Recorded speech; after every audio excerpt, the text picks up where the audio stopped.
नहीं ठीक है। मैं सभी से ये अनुरोध करना चाहूँगा कि बार बार मैं इस चीज़ को दोहरा रहा हूँ कि जिस पेशे से हम लोग आते हैं उसमें सबसे बड़ा गुण होता है संयम। हम लोग अपने आप को संयमित रूप से रख के अगर अपनी बात को सरकार तक पहुँचाते हैं तो सबसे अच्छा होगा। कल के दौर में भी आप लोगों ने देखा होगा, मैं उस पर ज़्यादा डिस्कस नहीं करूँगा, जो किसान आंदोलन हुआ उस पर ज़्यादा चर्चा करना उचित नहीं है, लेकिन कहीं से कहीं हिंसा का रूप लेना ये लोकतंत्र में उचित नहीं होता है। लोकतंत्र में अपनी बातों को संयमित रूप से रखना, सही ढंग से रखना, और क्योंकि हम लोग शिक्षक हैं तो हमारा जो सबसे बड़ा जो कार्य होता है संयमित रूप से अपनी बातों को रखना। ये शिक्षक समाज का निर्माता होता है, भविष्य का निर्माता होता है, सिर्फ बच्चों के लिए ही नहीं पूरे राष्ट्र के लिए भी होता है। और जब कोई भी सरकार और कहीं का भी सरकार जब इस गुण को जब खत्म करना अगर शुरू कर दे तो समझ आइए कि उस राज्य का विनाश होना निश्चित तय है। ये अभी हम लोग के साथ वही हो रहा है। जितने भी अधिकारी हैं, चाहे वो नेता हो चाहे जो भी हो, वो कहीं न कहीं हम शिक्षकों के द्वारा ही वो पढ़ के इस पद पर आए हैं, लेकिन आज वो कहीं न कहीं इस गरिमा को धूमिल कर रहे हैं। ये दिखाता है कि ये जो शिक्षक जो वर्ग है, जो जिससे गुरु भी पहले के समय में कहा जाता था, और हम लोग से बचपन में जब होते थे तो हम लोग से गार्जियन लोग सवाल भी पूछते थे कि बेटा एक चीज बताओ, तुम्हारे साथ अगर तुम्हारे गुरुजी खड़ा हो, माता पिता खड़ा हो और भगवान भी खड़े हो तो सबसे पहले तुम किनको प्रणाम करोगे? तो हम लोग शुरू में छोटा थे तो बच्चे थे तो समझ नहीं आता था, तो कहते थे कि सबसे पहले तो माँ बाप को प्रणाम करेंगे। तब उसी समय वो माँ बाप हमको बताते थे कि नहीं बेटा, हम जन्म जरूर देते हैं लेकिन तुम्हारा जो व्यक्तित्व का जो निर्माण होता है वो गुरु करते हैं, इसलिए सबसे बड़ा पूजनीय गुरु हो जाते हैं। कहने का मतलब उनको जो दर्जा है वो भगवान से भी बड़ा दिया गया है, तो गुरु को ऐसे ही भगवान का दर्जा मैंने उससे भी ऊपर नहीं दिया गया है, क्योंकि हम लोग रियली में समाज का निर्माण करते हैं। जिस प्रकार से कुम्हार जो होता है जब घड़े का निर्माण करता है तो कच्ची मिट्टी से करता है, क्योंकि उसमें जैसी आकृति चाहेगी वो उसको दे के उसको ढाल सकता है, लेकिन सूख जाने के बाद फिर उसमें कोई भी आकृति दी नहीं जा सकती है। तो हम लोग बच्चे में जब जिसमें सामाजिक चेतना का उसमें प्रभाव होता है, उस समय हम लोग उसमें एक नई चेतना देने की कोशिश करते हैं, नए रूप में ढालने की कोशिश करते हैं, इसलिए हम लोग को समाज का निर्माता कहा जाता है। इसलिए ये हम लोग को विश्वास रखना है कि लोकतंत्र में है तो कहीं कहीं हमारी बात सरकार तक जा रही होगी और चली भी गई होगी। फर्क इतना है कि समझ में नहीं आता है कि सरकार किस उम्मीद में बैठी हुई है, पता नहीं है, लगता है उनको कि हम लोग आतंकवादी हैं, उग्रवादी हैं, पता नहीं क्या उनको नजर में आ रहा है। लेकिन हम तो यही मानते हैं कि हम शिक्षक अभ्यर्थी हैं, समाज का निर्माता है, और उन्हें अगर किसी भी प्रकार की परेशानी हो तो हम लोग से फेस टू फेस बात कर सकते हैं। हमारी मांगे नाजायज नहीं है, अगर नाजायज होती तो श्योर है कि हम लोग इतने दिनों से जो 10 दिनों से लगातार जो हमारा धरना चल रहा है वो नहीं चलता।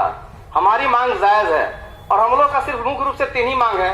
एक, कैंप के माध्यम से बहाली करें, पंचायत चुनाव से पहले उसको क्लियर कर दें, और नियुक्ति के बाद हमारा जितना प्रमाण पत्र का जांच करना है, जिस भी स्तर से जांच करना है जांच कर लीजिए, हमें कोई दिक्कत नहीं है। हम लोग ये नहीं कह रहे हैं कि आप ज्वाइन करिए और तुरंत पैसा दीजिए, नहीं भैया, आप 6 महीने के बाद दीजिएगा, ज्यादा अगर इच्छा तो साल भर भी खींच लीजिएगा, बहाली तो कर लीजिए।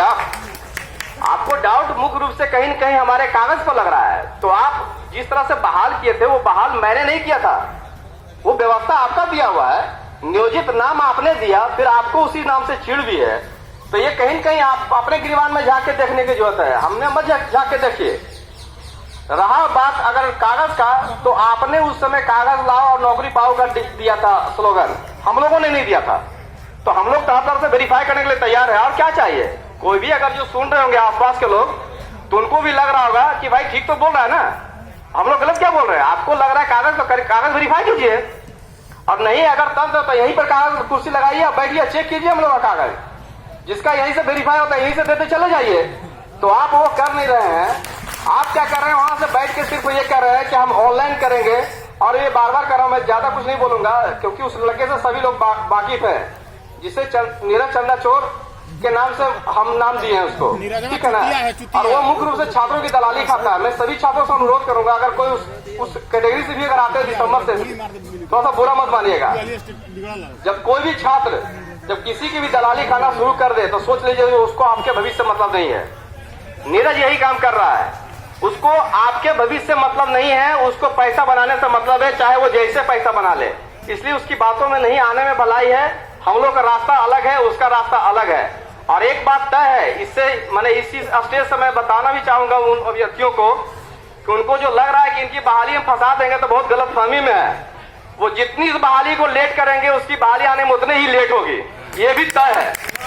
बेहतर इसी में होगा कि हम लोग की बहाली को खुलवाने में मदद करें ताकि हम लोग भी उनको मदद करें, लेकिन अगर वो सोच के बैठे होंगे तो फंसाएंगे तो खुद भी फंसेंगे।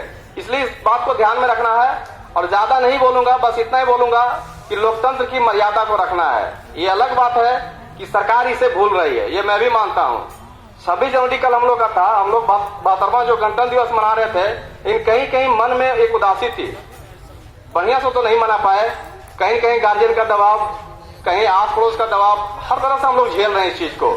और जिंदगी तो इस तरह से कट रही, लगता है कि जैसे बस जी रहे हैं। जो मुख्य रूप से जिंदगी कटती है उस तरह से कट तो नहीं रही है, बहुत तकलीफ में जी रहे हैं, सभी लोग जी रहे हैं। ये बेसिकली किसी एक की बात नहीं है, सारे लोग आज कष्ट में जी रहे हैं। लेकिन इतना तय है कि जिस रास्ते पर हम कांटों भरी रास्तों पर चल रहे हैं तो आने वाला दिल भी सुखमय होगा, ये तय है। थोड़ा सा सब्र करना होगा, सब्र भी किए हैं, लेकिन कहा जाता है कि सब्र का फल मीठा होता है और मीठा होगा, थोड़ा सा समय लगेगा, क्योंकि समाज में अपनी पहचान बनाने के लिए आपको समय देना पड़ता है। और कहा जाता है कि सोने को भी तपने के लिए, कुंदन होने के लिए तपना पड़ता है। तो हम लोग तप रहे हैं, ये जो आप रोड पर हम लोग जो बैठे हुए हैं, ये कहीं न कहीं हम लोग तप रहे हैं और ये सरकार भी देख रही है। आप इसको गलत मत लीजिएगा, ये पॉजिटिव वे में भी जा रहा है। सरकार भी समझ रही है नहीं, अब जो टीचर आ रहे हैं ना वो बहुत तपे हुए हैं, कुंदन बन गए हैं, और हम लोग कुंदन बन गए हैं। इसमें इतनी क्षमता हमें है कि हम लोग नीचे से लेके ऊपर तक के पैदान तक के पढ़ाने के सक्षम रखते हैं। चाहे हमारे सामने अशोक चौधरी क्यों नहीं आ जाए, उनको भी पढ़ाने की क्षमता रखते हैं। कुछ बातें फिर रहे हैं, आ नहीं रहे, अलग बात है, खैर कभी तो सामना होगी। और जो भी होंगे, जो भी बनते हैं, शिक्षा मंत्री जो भी बनते हैं, ये हमारा संवैधानिक ऐसा प्रावधान है कि उसमें कोई खास क्वालिफिकेशन की तरजीह नहीं दिया जाता है, जिसके वजह से जब अनपढ़ व्यक्ति जब आते हैं तो उन्हें जो पढ़े लिखे लोग होते हैं उनसे बहुत डर होता है। तो कहीं न कहीं हम लोग से बहुत डरे हुए हैं, लगता है करे ये फिर आ जाएगा हमारी जगह, वही तो हमारा फिर क्या रहेगा अस्तित्व। तो हम लोग उनके अस्तित्व को खतरा नहीं दे रहे हैं, लेकिन हाँ ये डर जरूर है क्योंकि वो पढ़े लिखे नहीं है। क्राइटेरिया कुछ उन लोग का वैसा नहीं है, जो भी सिर्फ जीत गया, नहीं भी जीता, सरकार जिसकी मर्जी हुई उसको बना दिया। ये व्यवस्था अगर बदलेगी और अगर पढ़ा लिखा हुआ व्यक्ति अगर आएगा इस पद पर, चाहे किसी भी पद पर, जब उसकी भी मिनिमम क्राइटेरिया को फुलफिल किया जाएगा, तब जाके हमारा समाज बहुत अच्छे जगह पर जाएगा और शिक्षा का महत्व उस समय दिया जाएगा। आज महत्व नहीं देने का वजह कहीं न कहीं उन लोगों के क्राइटेरिया तय नहीं करना ही है। हम लोग का तो सरकार, बिहार सरकार, केंद्र सरकार दोनों ने तय कर दिया, आप बीटेड पास कीजिए, बिहार के लिए एलिजिबल है, सीटेड पास कर गए तो दोनों जगह के लिए आप एलिजिबल हैं। तो हमारी क्राइटेरिया तो केंद्र से लेकर बिहार तक दे दिया, लेकिन नेता का कौन क्राइटेरिया है? उसका कोई क्राइटेरिया है? अभी तक तो मेरे हिसाब से नहीं है। क्या है किसी के पास? नहीं है। लेकिन सरकार की मर्जी, खुद नीतीश कुमार भी कहीं से हमको नहीं लगता कि जीते हुए हैं, लेकिन आज सबसे ऊंचे पद पर बैठे हुए हैं। तो ये कहीं कहीं लोकतंत्र है जिसकी वजह से ये हालात है। लेकिन जिस दिन अगर उनके लिए भी मिनिमम क्राइटेरिया को फुलफिल किया जाएगा, नेता भी अच्छे आएंगे और समाज भी बहुत बेहतर तरीके से और सही दिशा में और सही जगह पर पहुंचेगा, ये मेरा मानना है।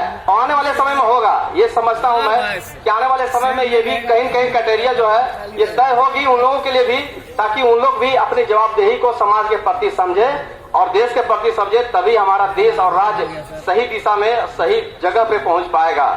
मैं ज्यादा नहीं कहूंगा, विराम करूंगा, लेकिन सभी लोगों से अपेक्षा करूंगा कि अपनी बातों को संयमित रूप से और सही ढंग से रखें तो बहुत बेहतर होगा। धन्यवाद। बहुत बहुत धन्यवाद। आप अपने अनुभव को रखें। बिहारी कवि हैं